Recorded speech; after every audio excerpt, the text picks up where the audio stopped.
Bien, como sabéis, estamos en una nueva serie que hemos iniciado hace 3 semanas aproximadamente, donde estamos compartiendo acerca de el discípulos de Cristo. Ese es el tema que queremos estar compartiendo y hemos visto ya algunos de los temas y vamos a hacer una primera lectura a modo de iniciar o de continuar con aquello que estamos viendo estas semanas, ¿vale?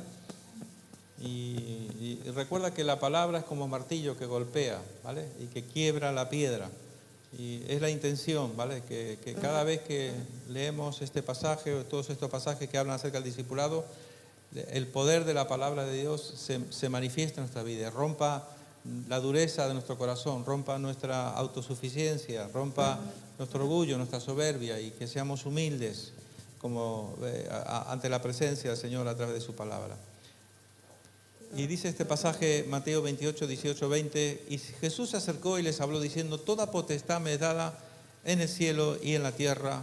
Por tanto, id y haced discípulos a todas las naciones, bautizándolos en el nombre del Padre, del Hijo y del Espíritu Santo, enseñándoles que guarden todas las cosas que os he mandado, y aquí yo estoy con vosotros todos los días hasta el fin del mundo.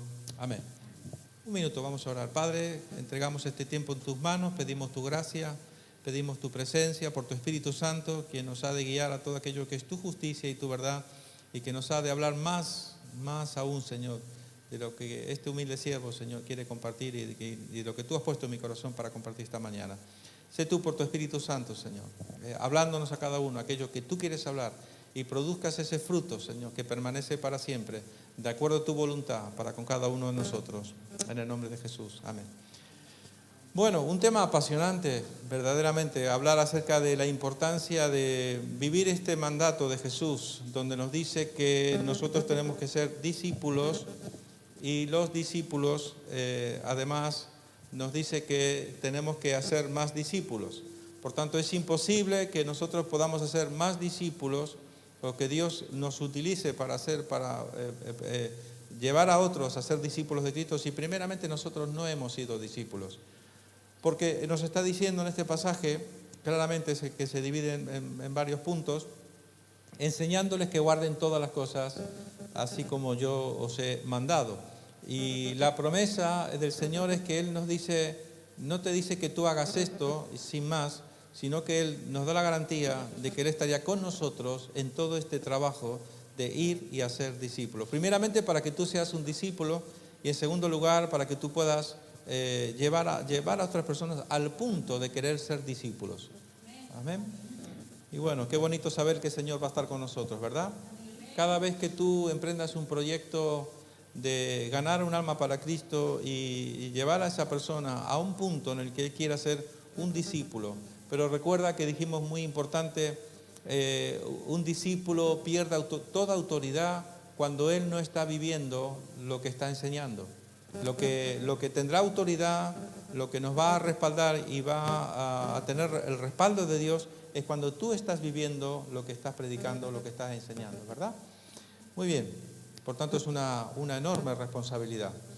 Bien, ya hemos aprendido acerca de lo que es qué significa ser un discípulo. Discípulo era una palabra muy utilizada en la antigüedad, máxime en la época de Jesús, y era alguien que aprendía, ¿vale? Un discípulo no le puede enseñar al maestro. El maestro es el que enseña al discípulo y el discípulo lo que tiene que hacer es aprender.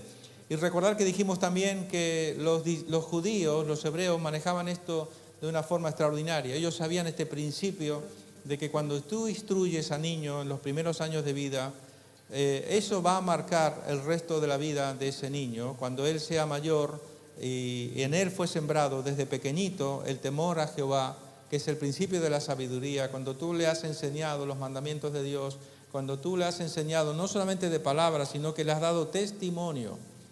Y la autoridad de tu testimonio, de lo que tú hablabas y enseñabas a tus hijos, ha de dar fruto para el resto de la vida de tus hijos. Amén.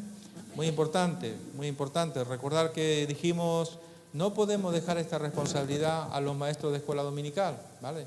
Lo digo esto porque esto se está grabando y posiblemente lo vean más personas, ¿vale? Entonces, debemos de ser nosotros los que tomamos esa responsabilidad de educar y de formar a nuestros hijos en los caminos del Señor. Y entonces tenemos la garantía de que ellos nunca se apartarán de los caminos del Señor. Probablemente esta mañana algunos de los que estamos en este lugar o muchos de los que están escuchando son el resultado de un trabajo, de un sacrificio, de un esfuerzo, de una perseverancia por parte de los padres que han sabido guiarle para que hoy tú seas una persona que está firme en los caminos del Señor. Muy bien. Recordar que hemos estado analizando o desmenuzando un poquito el sistema hebreo de cómo ellos preparaban discípulos. Ellos tenían 3 etapas, 3 niveles, que lo hemos estado viendo la semana pasada, de cómo ellos, y de ahí que nuestro sistema de estudio, que habitualmente miramos en todo el mundo, que es la primaria, la secundaria y el nivel universitario o terciario, básicamente o esencialmente viene desde allí. Entonces ellos al niño a los 5 años lo ingresaban a una escuela que se llamaba Beth Sefer, que era donde simplemente estos maestros se dedicaban a enseñar al niño durante los próximos 4 o 5 años solamente el libro del Pentateuco. Solamente el Pentateuco, que son los 5 primeros libros escritos por Moisés. Y ahí veías al niño día tras día, prácticamente recitando y recitando el libro del Pentateuco, hasta que se lo aprendía de memoria, los 5 primeros libros del Antiguo Testamento, de estos primeros 5 libros que nosotros conocemos como él. Entonces era un trabajo que marcaba, porque ahí estaban las leyes de Dios, los mandamientos de Dios. No tendrás dioses ajenos delante de mí, no te postrarás, no los honrarás, no los adorarás, porque yo soy Jehová fuerte y celoso, que visito la maldad de los padres sobre los hijos hasta la 3ª y hasta la 4ª generación. Por eso un judío jamás lo verás postrarse delante de una imagen, nunca, jamás, porque es algo que es uno de los primeros mandamientos del Señor. Entonces ellos aprendían este libro. Dijimos que cuando a los 9 años, 9 o 10 añitos, el niño entraba al segundo nivel, si es que pudo aprobar previamente, entraba al segundo nivel, que se llamaba el Beth Talmud, donde ya pasaban del Pentateuco, pasaban a los siguientes libros, que eran libros de salmos, libros poéticos, libros proféticos y libros históricos. Ellos se dedicaban a aprender, a analizar, a estudiar todos estos libros durante los próximos 5 años. Era un trabajo, y este nivel medio era para saber si este joven calificaba para poder llegar a ser algún día un discípulo. Todo este proceso era ni más ni menos que un sistema de filtrar o ver si este joven, si este niño podría llegar a ser un día un maestro, un rabí. En aquellos días lo más grande que podía esperar un habitante de Israel era llegar a ser un día un rabí, que significa ser un maestro, que un día habría de discipular a personas, que habría de trabajar en las personas para llegar a ser discípulos del Señor.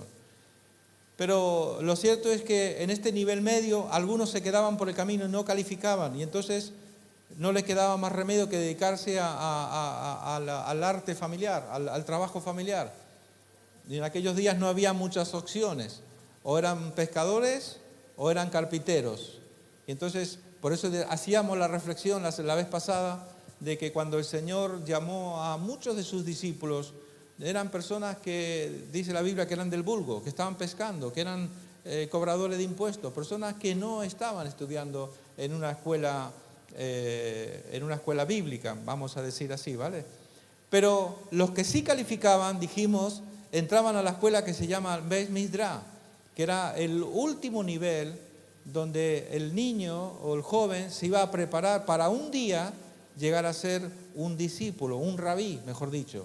Entonces tenía que buscar, entonces había toda una ceremonia, el padre despedía al niño porque los próximos años de su vida, 15 años tal vez aproximadamente, se iba a dedicar a preparar para ser un día un rabí. Y hacía una oración muy curiosa.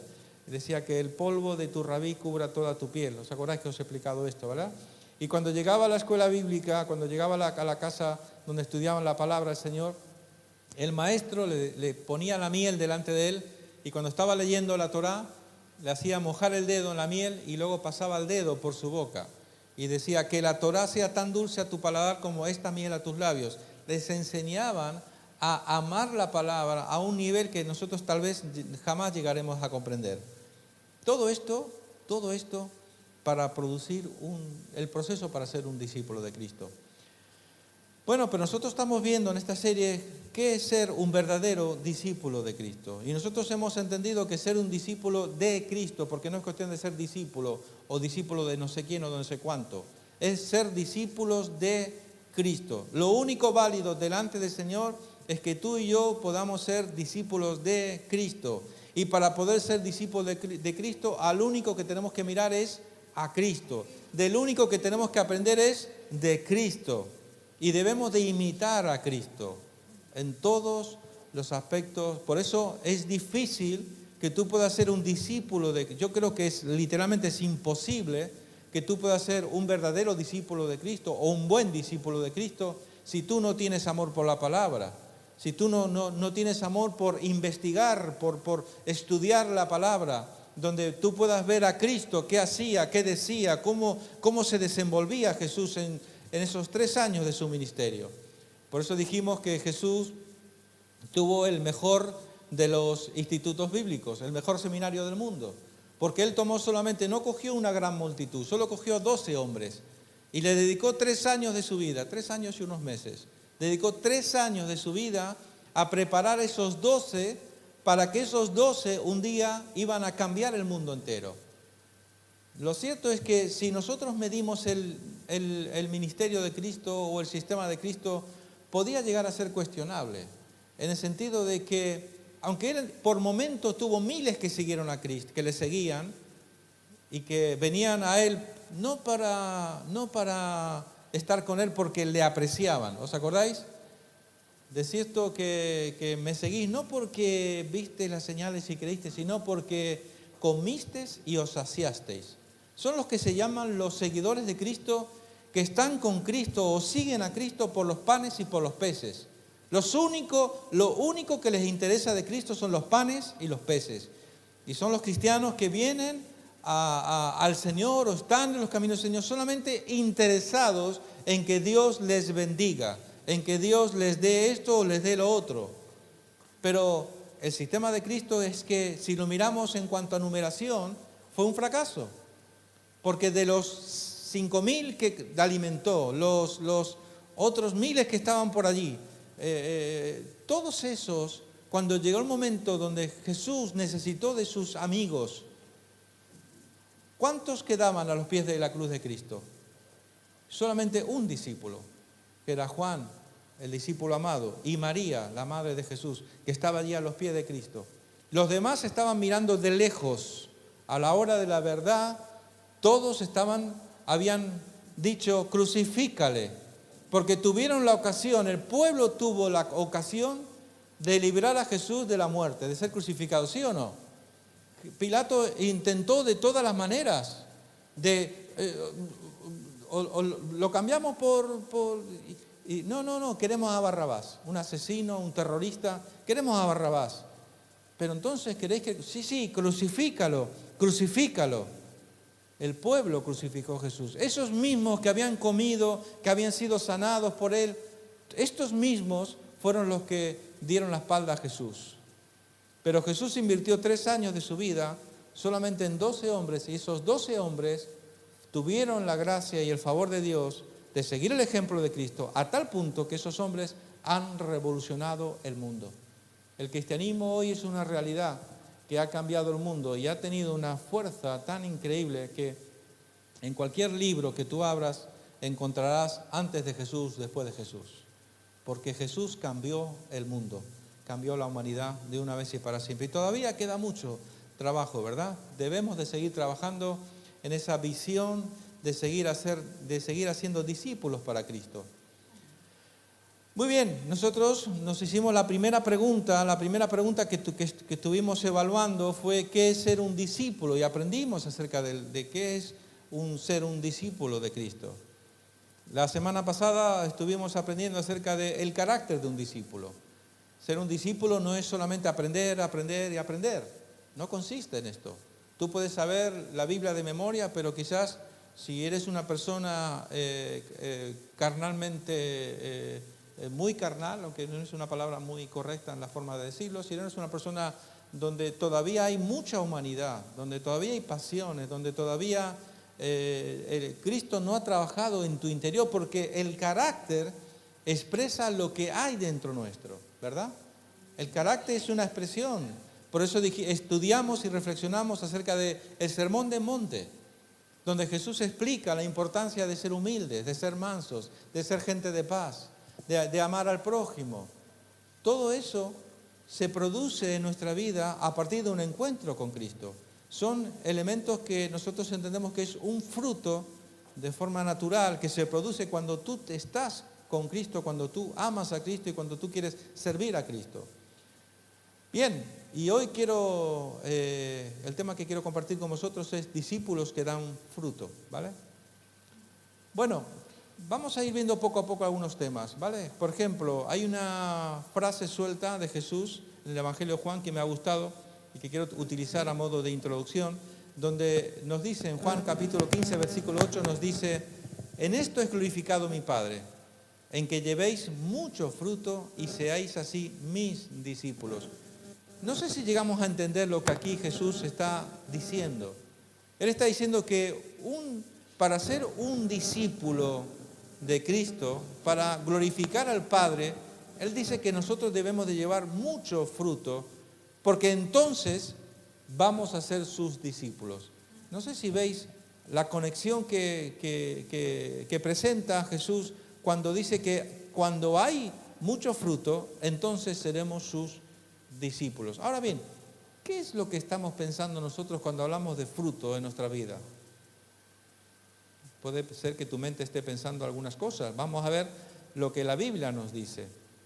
Por ejemplo, Salmo 1:1-3 nos dice: bienaventurado el varón que no anduvo en consejo de malos, ni estuvo en camino de pecadores, ni en silla de escarnecedores se ha sentado, sino que en la ley de Jehová está su delicia, y en su ley medita de día y de noche. Será como árbol plantado junto a corrientes de aguas, que da su fruto en su tiempo, su hoja no cae, y todo lo que hace prosperará. Es un salmo extraordinario, me encanta este salmo, ¿verdad? Un árbol que está ahí junto a las corrientes de las aguas, evidentemente es un árbol que está bebiendo del río. Y él dice que así es la vida del justo, que nosotros debemos de vivir pegados al Señor. Viviendo y bebiendo de las aguas, que es estar cerca del Señor, bebiendo del Señor. Entonces dice que ese árbol va a dar un fruto en su tiempo, dice que sus hojas no se caen, y además todo lo que hace prosperará. Y esto es el sueño, yo creo, de cualquiera de nosotros, ¿verdad? Poder ser cristianos, firmes en los caminos del Señor, comprometidos, bebiendo siempre del Señor, estar siempre hambrientos de la palabra de Dios, hambrientos de tener comunión con el Señor. Y dice que de forma natural ese árbol va a tener fruto en su tiempo. En su tiempo. Significa que hay temporadas para dar fruto. Luego hablaremos de esto. Pero dice que sus hojas no caen. Que sus hojas no caen. Siempre están verdes. Y además dice que todo lo que hace prosperará. Hermanos, es una realidad que muchas veces cuando examinamos nuestra vida, si tú miras para atrás el camino de tu vida, las huellas que tú vas dejando, la pregunta sería: ¿qué es lo que vemos cuando nosotros miramos para atrás? Podemos mirar seguramente muchos proyectos que iniciamos, pero que no hemos concluido, que no hemos llegado a término. Si tú miras para atrás, muchos proyectos que empezaste y que no pudiste terminar, que se quedaron a media, significa que son cosas que no estaban en la voluntad perfecta de Dios. Pero cuando tú miras para atrás y tú ves que has emprendido proyectos, y esos proyectos, esos objetivos que tú entendiste que eran de parte de Dios, permanecen en el tiempo, son los que tienen el respaldo de Dios, son los que están dentro de la voluntad del Señor. Pero bueno, es un tema que da para mucho y no tengo tiempo de explicarlo, ¿vale? Entonces ahí vemos ese árbol que está junto a corrientes de agua, que su hoja no cae, da su fruto a su tiempo y todo lo que hace prospera. Pero vamos a seguir hablando un poco más. La Biblia habla bastante acerca del fruto. Por ejemplo, el apóstol Pablo, cuando escribe su carta a los Gálatas, en el capítulo 5, versículo 22, 23, nos dice: mas el fruto del Espíritu es amor, gozo, paz, paciencia, benignidad, bondad, fe, mansedumbre, templanza. Contra tales cosas no hay. Cuando nosotros hablamos acerca del fruto espiritual, ya eso cambia bastante las cosas, en un sentido. Porque a diferencia de ese árbol que hemos estado examinando, que hemos reflexionado hace un momento, que está ahí quietecito, cerca de las corrientes de las aguas, que sería lo ideal, ¿verdad? Pero, hermanos, si nosotros pensamos un momento el trabajo que implica trabajar la tierra, trabajar tu huerto, para que en un momento determinado tú puedas tener una cosecha abundante. Y esto es lo que yo quiero compartir con vosotros esta mañana. En el sentido de que a veces estamos esperando que el fruto se produzca en nuestra vida sin hacer absolutamente nada, teniendo una vida completamente, indiferente hacia las cosas del Señor.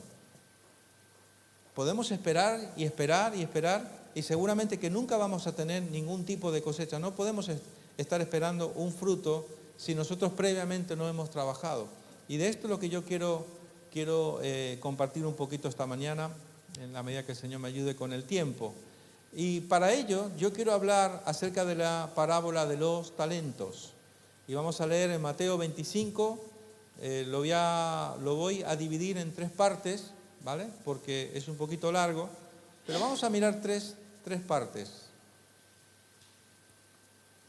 Así que vamos a analizar esta parábola. Hay una primera parte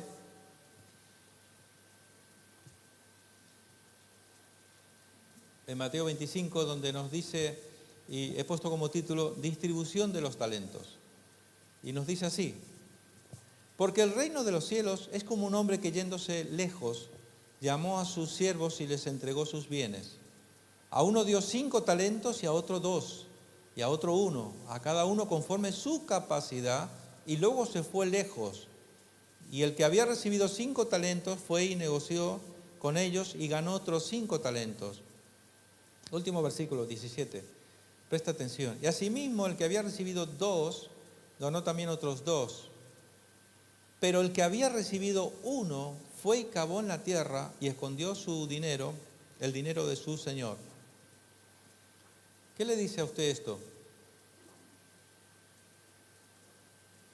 Lo cierto es que la palabra nos enseña, en 1 Corintios 4, 1, 2, nos dice que dice: así pues tengamos los hombres por servidores de Cristo, administradores de los misterios de Dios. Ahora bien, se requiere que los administradores, que cada uno sea hallado fiel. Lo cierto es que cuando hablamos acerca de la parábola de los talentos, nos dice que el Señor repartió a cada uno. Y ambos, y los 3, en un momento dado, y nos pone esta analogía de un hombre de negocios, encargó sus talentos. Ahora, yo no sé qué estás pensando tú cuando decimos talentos. ¿Te crees que es una monedita como un euro o algo así? No sé, ¿alguien está pensando esto? ¿Qué es un talento? Un talento es el equivalente al sueldo de una persona en aquellos tiempos, por supuesto, de todo un año. ¿Cuánto ganas tú al año, más o menos? Cuando haces tu declaración de la renta, ahí te sale 20.000, 30.000 euros, no sé, eso ya cada uno. Pero ese es el valor de un talento, el equivalente a todo el sueldo que tú trabajarías durante todo un año. Y el Señor le da a uno 5, a otro le da 2 y a otro le da un talento. O sea, en euros, no sé, vamos a imaginarnos 20.000, 30.000 euros aproximadamente, no sé lo que cada uno a final de año con las pagas y con todos los impuestos y todas esas cosas. Pero lo cierto es que es una cantidad importante de dinero. Y la historia nos dice que este hombre después finalmente tendría que volver a rendir y le tendrían que rendir cuentas al Señor. Por eso nos dice: se requiere que los administradores, que cada uno sea hallado fiel. ¿Qué significa? Solo tendrás que rendir cuentas de lo que recibiste. Esto es algo muy importante. Muchas veces en esto nos podemos liar. Y recuerda, Dios te va a pedir cuenta, o Dios nos va a pedir cuenta a cada uno conforme lo que hayamos recibido. O sea, no nos tenemos que hacer la película de cosas raras, de compararnos con los demás o historias de estas. No, no, no. Cada uno tiene que ser consciente de sus limitaciones y de sus capacidades. Cada uno tiene que saber lo que ha recibido del Señor. Porque solamente y únicamente tendrás que rendir cuentas al Señor de eso que tú recibiste del Señor. O sea, no mires a los demás, no te compares con los demás. Tú tienes que ser fiel administrador de aquello que Dios te ha depositado. Yo creo que esto es una palabra muy interesante para los jóvenes sobre todo, que se tienen que preparar, que se tienen que capacitar, que toda puerta que se presente delante de ti, tienes que intentar ir a por objetivos en tu vida para que sean herramientas con las que tú puedas en un momento dado servir también al Señor. Mirar, hay una historia que a mí me encanta en el libro de los Hechos, donde nos relata un momento donde la iglesia necesitaba obreros. Los discípulos, esos discípulos que ya Jesús no está, ellos empiezan en una vida de comunidad y la gente había vendido todo lo que tenía, lo trajeron a los pies de los apóstoles y ellos comían juntos, oraban juntos, pero llegó un momento que la multitud empezó a crecer de tal manera que entonces dijeron, tenemos que buscar personas que nos ayuden. Fijaros qué historia más interesante la que vamos a repasar, yo sé que lo sabéis. Y nos dice que en aquellos días, como creciera el número de los discípulos, hubo murmuración de los griegos contra los hebreos, de que las viudas de aquellos eran desatendidas en la distribución diaria. Entonces los 12 convocaron a la multitud de los discípulos y dijeron, no es justo que nosotros dejemos la palabra de Dios para servir a las mesas. Buscad pues, hermanos, de entre vosotros, a 7 varones, fíjese muy importante, de buen testimonio, llenos del Espíritu Santo y de sabiduría, a quienes encarguemos este trabajo. Ahora usted puede decir, el problema aquí es que no había suficiente gente, o sea, los discípulos tenían que orar, tenían que leer la Biblia, tenían que atender a la gente y además tenían que servir las mesas, atender a la gente, las necesidades. Y ellos dijeron, no podemos, llega un momento que ya no podemos con tanto trabajo. Entonces vamos a buscar gente que nos ayude y buscaron 7 diáconos. Pero fíjese, a mí me llama tanto la atención por qué ellos dicen que estos 7 varones que iban a ayudar a servir las mesas tenían que ser llenos del Espíritu Santo, llenos de sabiduría y de buen testimonio. Y tú puedes decir, pero para ser camarero hace falta estar lleno del Espíritu Santo. Para ser camarero es necesario tener sabiduría. Para ser camarero necesito tener buen testimonio. Pero qué requisitos, ¿no? ¿Te imaginas? Por un momento, qué barbaridad. Pero pensar que, a diferencia de un trabajo, si tú trabajas en un restaurante como camarero, posiblemente no sea lo mismo. Lo que estamos hablando es que los primeros cristianos vivían en comunidad. Y se trata de trabajar con personas. Y en el ministerio, trabajar con personas es la parte más difícil del ministerio. No penséis que lo difícil del ministerio es ponerse aquí y dar un sermón de 45 minutos. No, eso no es nada. Aunque tampoco podemos menospreciarlo, porque cuando uno prepara un sermón tiene que dedicar horas investigando, preparando, será esto, pongo esto, quito otro. O sea, también tiene su trabajo y es el resultado probablemente de muchos años de estudio de la palabra. O sea, no son ni los 45 minutos, es mucho más. Pero bueno, al final y al cabo yo creo, bajo mi humilde punto de vista, que quizás sea lo menos importante. Lo más difícil del ministerio, de ser un discípulo, es ser conscientes que en la iglesia tenemos que trabajar con personas. Y trabajar con personas es muy difícil. Nunca lograremos que todos estén contentos con lo que hacemos, con lo que decimos. A uno les gustará lo que haces. Si dices blanco, bien, blanco. Y cuando dices negro, negro, no me gusta negro. Y nunca estamos contentos, nunca nos parece bien lo que se hace. Eso es algo que está asumido, nunca podremos. Por eso digo siempre que aquellos que piensan en ministerio, que piensan en ser discípulos de Cristo, verdaderos discípulos de Cristo, tienen que saber que el sermón es lo menos, tal vez para mí lo menos importante. Lo más difícil, tal vez, lo más complejo, es trabajar con personas. Porque cada uno venimos de donde venimos. Nuestra cultura, nuestra tradición, nuestra forma, nuestro carácter. Hemos aprendido bien las cosas, hemos aprendido mal las cosas. No es que mi iglesia, no es que mi pastor, es que no. Y queremos imponer a los demás lo que a mí me gusta. No. Cuando tú llegas a un sitio, tú tienes que adaptarte a lo que hay. Y ya está, no queda más. Pero bueno, dijimos entonces que estos hombres de Dios dicen, vamos a buscar hombres con sabiduría, llenos del Espíritu Santo y de buen testimonio, para que simplemente sean camareros. Y a mí me llama, yo creo que seguramente más de una vez tú has reflexionado sobre esto. Y de repente encontramos que hay uno que se llama Felipe, que fue uno de los 7 diáconos, que empezó sirviendo las mesas y luchando con la gente. No, a ese le pusiste más que a mí. A mí también me tienes que poner la misma cantidad de comida, porque ese era el problema, ¿no? ¿Por qué le has puesto más comida a ese que a mí? No, que mi plato es más grande, mi plato es más pequeño, ¿no? Hoy no me saludaste, no me miraste hoy, ¿eh? Ay, cuando yo empecé el ministerio hace muchos años y tenía esas luchas con la gente, es que estoy enfadada con usted, pastor. Sí, pero ¿qué le pasó, hermana? Es que usted pasó al lado mío y no me saludó. Digo, venga para aquí, hermana, a ver, ¿usted cree que su relación conmigo va a depender si yo le saludé, no le saludé? Porque yo voy tan liado que a veces ni me doy cuenta. Perdóneme, hermana, pero no va por ahí la cosa, ¿cierto? Bueno, de repente vemos a Felipe yendo a Samaria, y cuando llega a Samaria, Felipe literalmente produce un avivamiento. Él solo Felipe, el evangelista, se le llama así, Felipe el evangelista, cuando llega a Samaria, produce un avivamiento extraordinario. De tal manera que los apóstoles tienen que enviar allí a ver qué es lo que está pasando en aquel lugar, que hay un avivamiento. La gente sanada, la gente se convierte, los demonios salen fuera, un avivamiento sin precedentes.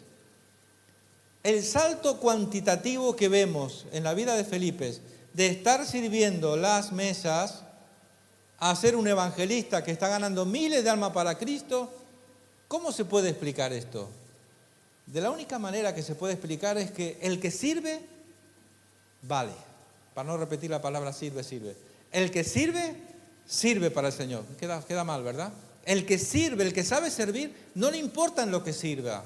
No le importa si es reconocido, si es más importante o lo que sea. No, el que sirve, sirve.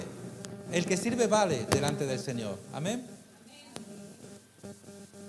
Pero fijaros la paradoja que se produce, los contrastes que yo veo en la vida de Felipe. Es increíble.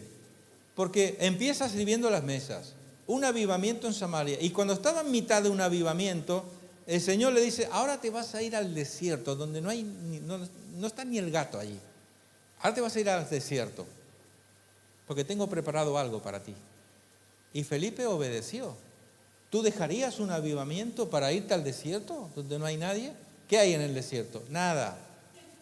Pero sin embargo, el Señor provocó un cruce de caminos.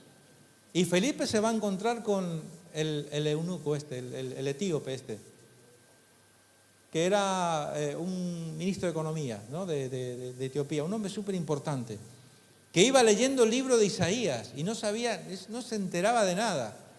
Y cuando el Señor le dice, acércate a él que está leyendo ahí y explícale lo que está leyendo. Y Felipe se acerca, le explica, lo evangeliza, lo gana para el Señor. Ahí mismo había agua, se bajaron, lo bautizó, estoy simplificando, ¿vale? Lo bautizó, lo ganó para el Señor y lo envió lleno del Espíritu Santo a Etiopía.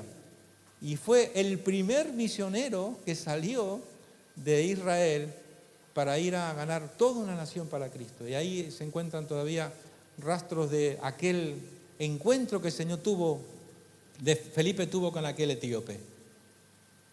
Y después de ahí, Felipe desaparece. Dice que lo toma el Espíritu y desaparece delante del etíope. Nunca más lo volvió a ver. Los contrastes.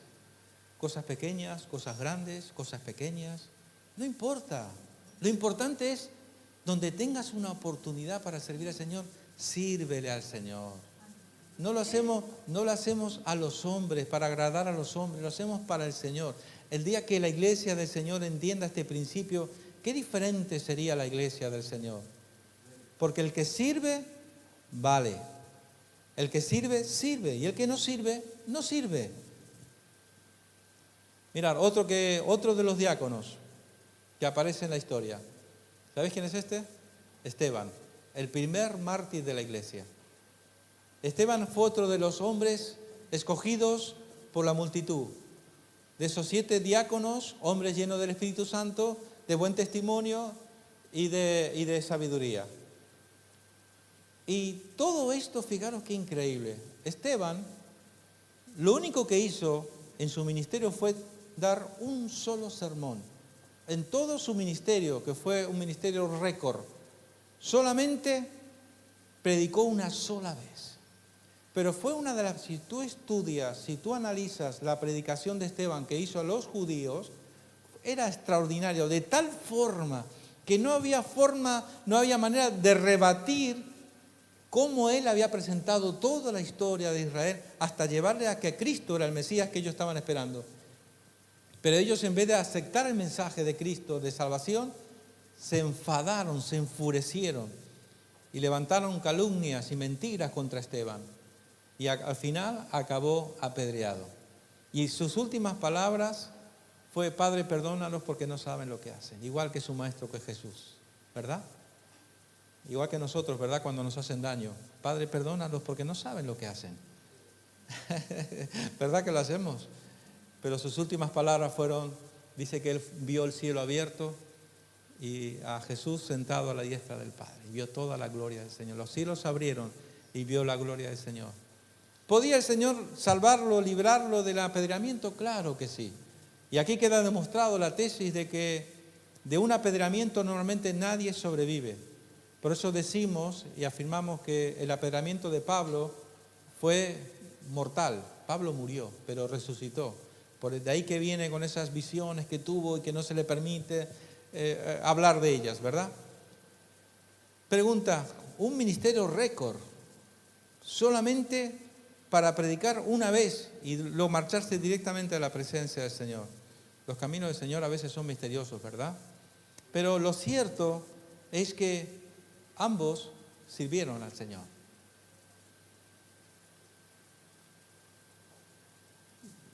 Lo siguiente que quiero hablar es, en esta misma lectura que estamos haciendo, administradores pero no dueños. Vale, el Señor nos ha dado a cada uno y Él espera que cada uno sea fiel en aquello que el Señor ha puesto en tus manos. Y dice que todos un día tendremos que rendir cuentas al Señor. Y siguiendo con el pasaje de la parábola de los talentos, nos dice: después de mucho tiempo vino el Señor de aquellos siervos y arregló cuentas con ellos.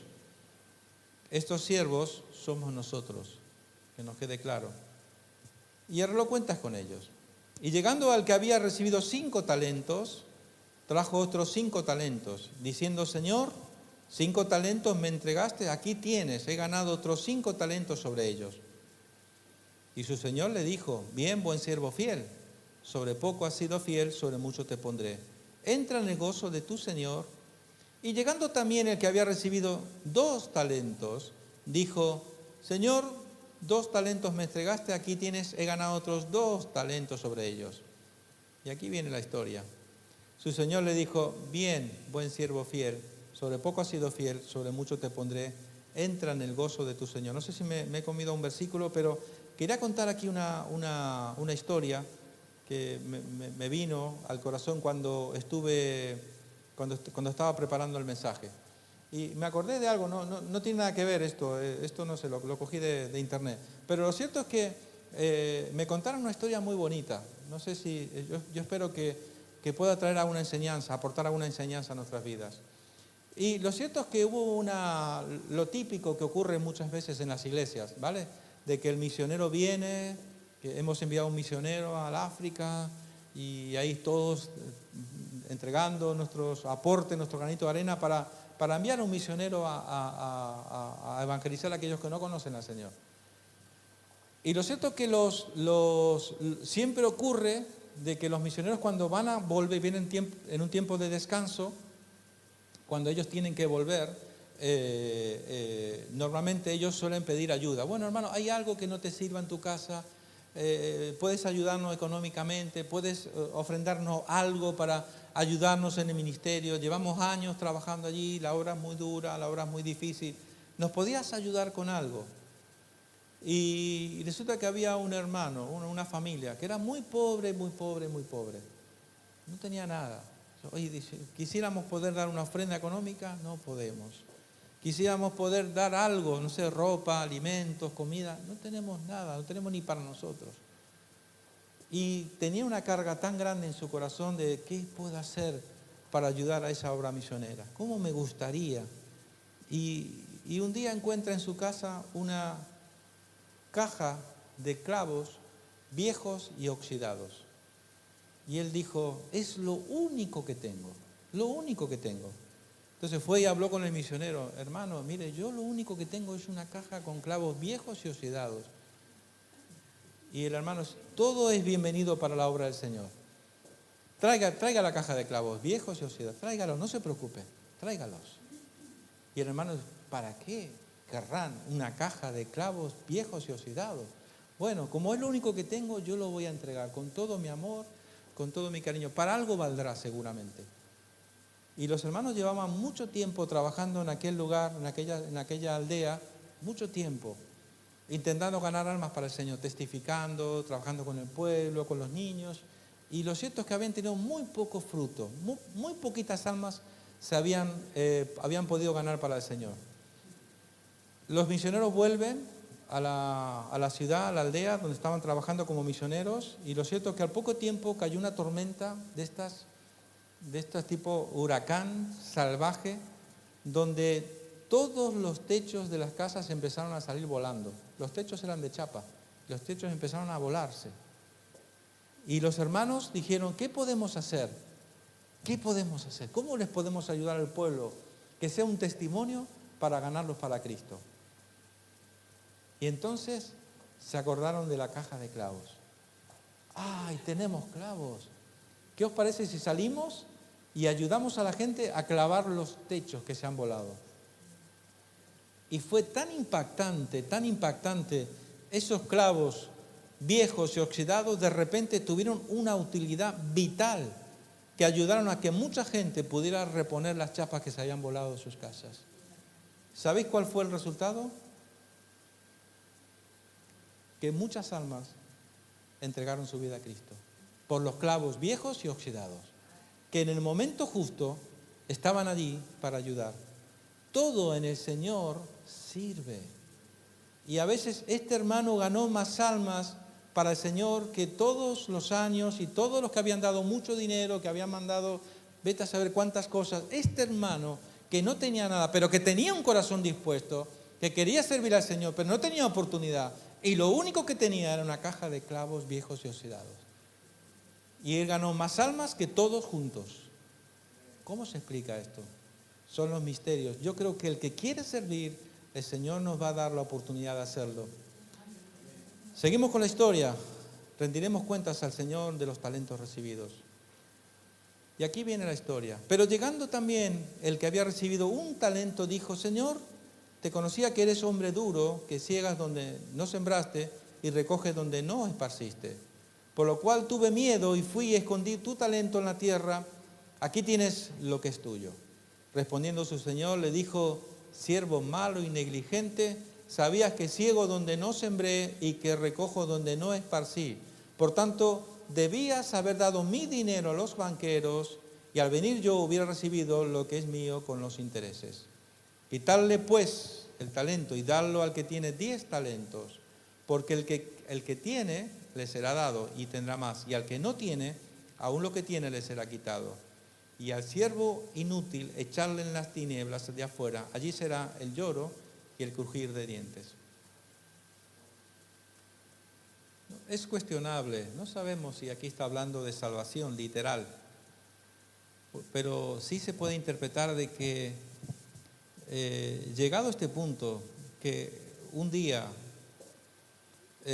bajo esta idea de que todos un día habremos de rendir cuentas al Señor de qué hemos hecho con nuestra vida, cómo hemos administrado nuestra vida, cómo hemos administrado los recursos que Dios nos ha dado, cómo hemos administrado en definitiva nuestra vida, los talentos, los dones, el ministerio, tantas formas. tantas expresiones en las que Dios nos muestra lo que Él nos ha dado. Y vuelvo a la idea de que a cada uno nos da una medida y Dios no te va a pedir cuenta de algo que no te ha dado. Esto es uno de mis temas favoritos. Recuerda esto, cuando yo caigo en la idea o entro en la idea de que Dios me va a pedir cuenta por cosas que es porque me estoy comparando con otros, es porque estoy mirando a otros. Al único que tengo que mirarme es a mí mismo y reconocer delante de Dios qué es lo que Dios me ha dado, qué es lo que tengo que Dios me ha dado. Y examinar mi vida si estoy siendo fiel en lo poco. Porque lo cierto es que todos un día habremos de rendir cuenta. Y cuando llegue ese día en que rindamos cuentas al Señor, aquí no dice que será el lloro y el crujir de dientes. ¿En qué sentido? De que puede ser el día más triste de tu vida. En el sentido de que lamentarte de no haber hecho nada en favor de la obra de Dios, en favor del reino de Dios, que has vivido una vida totalmente centrada en ti mismo, donde tu mezquindad, lo único que dice, tu mezquindad en el sentido de mezquinar tu vida, de retener tu vida, de lo que tienes de Dios, para contigo mismo, al final es una expresión de falta de fe. Estás confiando en lo que tienes y no estás confiando en el Dios que te da lo que tú tienes. Quiero avanzar un poquito más y ver algún pasaje, tal vez, como por ejemplo Efesios 4, 7, 13. Aquí esto ya enfoca más a la parte ministerial, donde nos dice, pero 4, 7, 13 nos dice, pero a cada uno de nosotros fue dada la gracia conforme a la medida del don de Cristo, y dio dones a los hombres. Y Él mismo constituyó a unos apóstoles, a otros profetas, a otros evangelistas, a otros pastores y maestros, a fin de perfeccionar a los santos para la obra del ministerio, para la edificación del cuerpo de Cristo, hasta que todos lleguemos a la unidad de la fe y del conocimiento del Hijo de Dios, a un varón perfecto a la medida de la estatura de la plenitud de Cristo. Esto ya estamos subiendo un poco el listón, ¿verdad?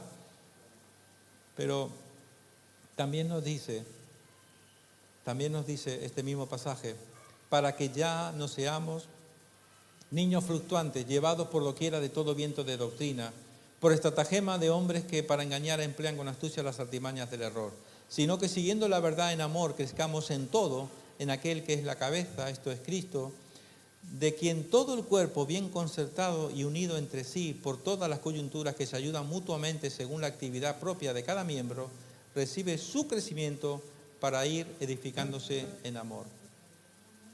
Definitivamente, cada uno tendrá que rendir cuentas al Señor de lo que ha recibido. Fijaros, por ejemplo, otro pasaje, ahora es Pablo que nos habla acerca de esto, Romanos 14, 11.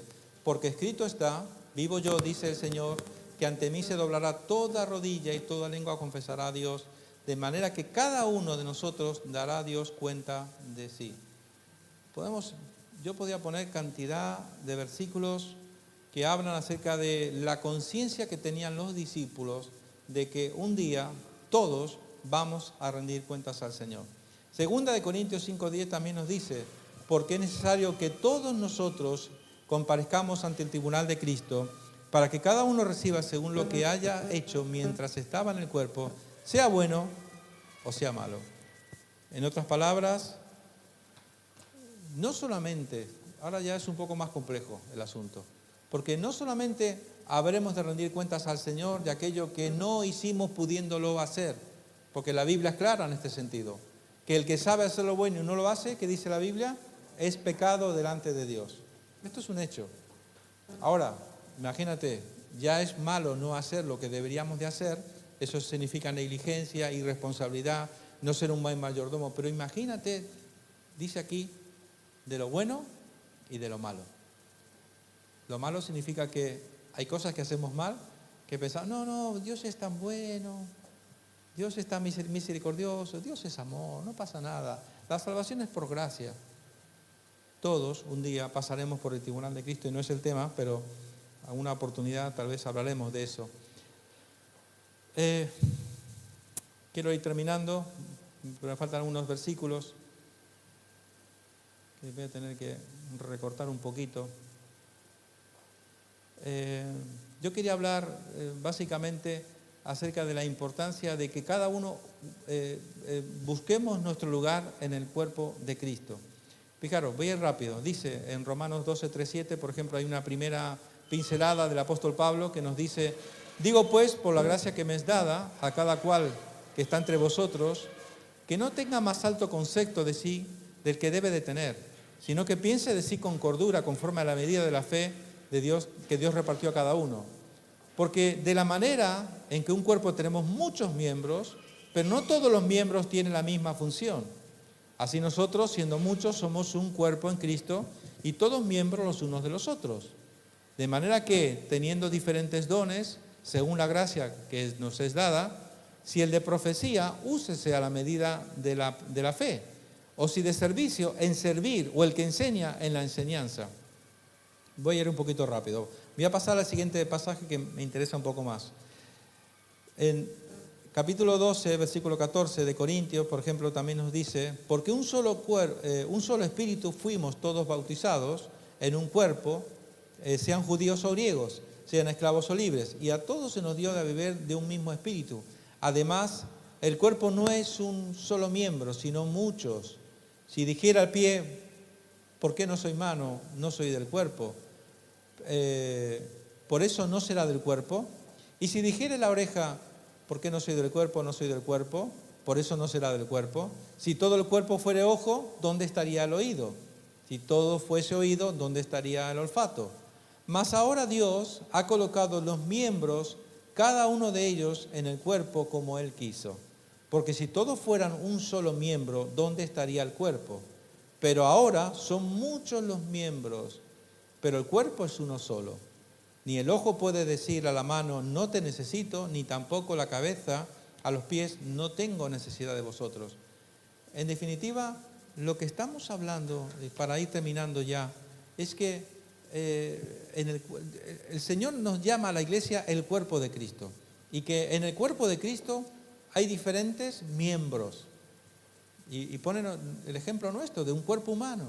Hay manos, hay pies, hay orejas, oídos, ojos, hay boca, diferentes miembros, y cada uno tiene una función. Y lo que nos dice es que tú no puedes decir a los demás miembros: no te necesito. Necesita de los demás miembros del cuerpo. Y todo el cuerpo bien unido, bien coordinado entre sí, funciona perfectamente. ¿Te imaginas tú intentando caminar con un solo pie? ¿Cómo harías? ¿Te imaginas una vida con un solo brazo? ¿Te imaginas? Que en el momento que te falte algo en el cuerpo, estás incompleto. Pero voy a poner el ejemplo que es lo que nos quiere decir Pablo aquí. Está diciendo que todos somos necesarios, pero no imprescindibles. Porque imagínate por un momento, si tú solamente fueras un ojo nada más.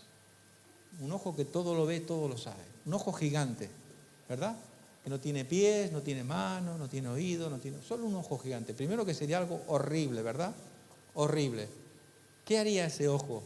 Aunque todo lo ve, ¿qué haría ese ojo? No serviría absolutamente para nada. Necesita de los pies, necesita de la boca para alimentarse, necesita de los oídos para escuchar, necesita de las manos para hacer cosas. Todos son necesarios, todos somos necesarios. Ahora bien, está demostrado, escúcheme bien lo que le voy a decir, está demostradísimo que habitualmente en las iglesias hay una tendencia que solamente 2 o 3 miembros son los que toman toda la responsabilidad del cuerpo, donde no hay ojos, no hay oídos, no hay manos, no hay orejas. El cuerpo funciona solamente con unos poquitos miembros. Y por eso la iglesia va coja a veces, ¿verdad? Va como no puede funcionar. Por eso es urgente, y va al hilo del tema, creo, que cada uno podamos descubrir en el Señor cuál es nuestro don, cuál es nuestro talento, qué es lo que Dios te ha dado a ti. Y en el momento que tú descubras qué es lo que Dios te ha dado, lo pongas al servicio del Señor, para la extensión del reino de Dios, para que el cuerpo coordinado funcione, se active, se mueva. Pero todos somos necesarios, no imprescindibles. Cuidado, no imprescindibles. Pues en un momento dado, si una mano se me cangrena, me da el tétano, como se suele decir, y la tengo que cortar. Seguiremos funcionando, pero sin una mano, ¿verdad? Pero seguiremos funcionando. Bueno, quiero ir terminando hace un rato y no termino. Bueno, ya por último. Todo debe ser hecho para la gloria de Dios. Dice, si alguno habla, hable conforme a las palabras de Dios. Si alguno ministra, ministre conforme al poder que Dios da, para que en todo Dios sea glorificado por Jesucristo, a quien pertenecen la gloria y el imperio por los siglos de los siglos. Amén. Y aquí tengo una imagen, no sé si puede ser explícita, para que veamos cómo ministramos lo que Dios nos da. Unos están ahí trabajando, preocupados, cuidando aquello que Dios le ha dado, esos talentos que Dios nos ha dado. Y otros van a su bola, como se suele decir, otros van en su mundo, están en su mundo. Y eso cuestiona muchas veces nuestra vida cristiana en un sentido. Y esta es la mejor aplicación de la parábola, sería algo así como ser fieles aprovechando las oportunidades que el Señor nos da de servirle. La diligencia es recompensada, la negligencia es castigada. ¿Sabéis que lo único que yo creo que puede satisfacer nuestra vida, y lo digo en el buen sentido, lo único que puede dar plenitud de gozo, lo único que puede dar verdadera paz, verdadera felicidad o alegría, o llámale como tú quieras, es cuando tú encuentras tu propósito en el Señor. Mientras tanto, seremos personas que vamos abriendo puertas, a ver si está aquí la felicidad, no está. A ver si está aquí la felicidad, no está. Y vamos buscando en esto, en aquello, en lo otro. Y son nada más que bienestares o placeres temporales que nos da este mundo. Porque todo lo que este mundo nos da son cosas efímeras, que no sirven. Y no hay mayor, ¿cómo lo diría yo? No hay mayor satisfacción que tú puedas ser parte del proyecto de Dios, que es salvar almas para que se vayan a una eternidad con el Señor.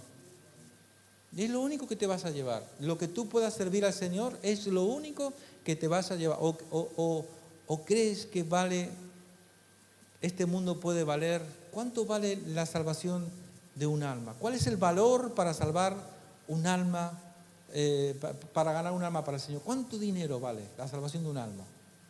Ni todo el oro del mundo, ni todos los planetas Tierra que te puedas imaginar.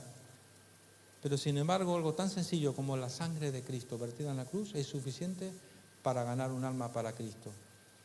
Hermanos, seamos parte del proyecto de Dios, del plan de Dios de salvación. Él quiere salvar almas. Él quiere que tú encuentres tu propósito, tu lugar en el cuerpo de Cristo, que tú le sirvas, que le seas fiel en lo poco. Y si le eres fiel en lo poco, el Señor, Él nos dice que nos va a poner en lo mucho. Y lo más hermoso, para terminar, lo más hermoso que le puede pasar a un ser humano es el día que tú te vayas de este mundo y te encuentres cara a cara con tu Dios. Que te encuentres cara a cara con tu Dios y escuches las palabras: bien, buen siervo fiel, en lo poco fuiste fiel, en lo mucho te pondré. Entra en el gozo de tu Señor. ¿Cómo será nuestro encuentro con el Señor? ¿Seremos arrojados al lugar de donde hay llanto, donde hay crujir de dientes? Yo no sé si es el infierno, pero sí que puede ser la lamentación más grande de tu vida. Tuve una vida que Dios me dio y no la aproveché. No cumplí el propósito. Viví una vida centrada en mis cosas, en mis intereses, y no entendí que el mayor propósito, la mayor alegría, la mayor bendición y paz de Dios en nuestra vida es cuando estamos en el propósito de Dios. Amén. Ponte de pie, vamos a terminar orando al Señor, dando gracias por este tiempo. Te pido que lleves esta palabra en tu corazón durante estos días para pensar, meditar. Necesitamos encontrar nuestro lugar en el cuerpo de Cristo. Necesitamos poner nuestros talentos, nuestros dones al servicio del Señor. Necesitas descubrir qué es lo que Dios te ha dado y en eso servirle. Y Dios te va a sorprender. Dios te va a sorprender. Padre, muchas gracias. Gracias por tu palabra, Señor. Gracias por este tiempo que hemos podido reflexionar, Señor, en tantas cosas tan importantes, Señor. Y sobre todo de que debemos de ser mayordomos, administradores de aquello que tú nos has dado, que no es nuestro, pero que tú un día nos vas a pedir cuenta, Señor, de cómo hemos administrado aquello que nos has dado, Señor. Bendito sea tu nombre. Oro por esta palabra, Señor, que ha sido compartida, que ha sido ministrada. Oro, Señor, que tu Espíritu Santo la guíe esta palabra al centro de nuestro corazón, oh Dios, para que podamos ser responsables, para que podamos ser buenos administradores, Señor.